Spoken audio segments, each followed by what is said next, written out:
সিলেটের কোম্পানীগঞ্জ উপজেলার চমৎকার একটি গ্রাম ভোলাগঞ্জ। ভোলাগঞ্জ সিলেটের একটি উল্লেখযোগ্য দর্শনীয় স্থান। এটি ঢালা নদীর তীরে অবস্থিত। ভোলাগঞ্জের ঢালা নদী দেশের সর্ববৃহত্তম পাথর কোয়ারির অঞ্চল। এখান থেকে ছাতক পর্যন্ত 11 কিলোমিটার এলাকা নিয়ে দাঁড়িয়ে ভোলাগঞ্জ রূপওয়ে। সিলেট শহর থেকে ভোলাগঞ্জের দূরত্ব 33 কিলোমিটার।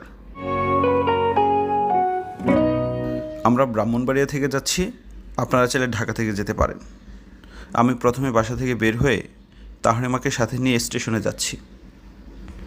আমাদের টিকিট 1 সপ্তাহ আগেই কাটা ছিল। এসি বগির 2টা সিট কেটেছি 914 টাকা দিয়ে। যদি আপনি শুভন চেয়ার দিয়ে যেতে চান তাহলে 500 টাকার মধ্যে 2টি টিকিট পেয়ে যাবেন। আপনারা যেখান থেকেই যান না কেন অবশ্যই অনলাইনে টিকিট চেক করে নেবেন। বাসে যদিও সময় কম লেগে থাকে, তবে ট্রেনে গেলে অনেক সুন্দর সুন্দর ভিউ দেখতে পারবেন।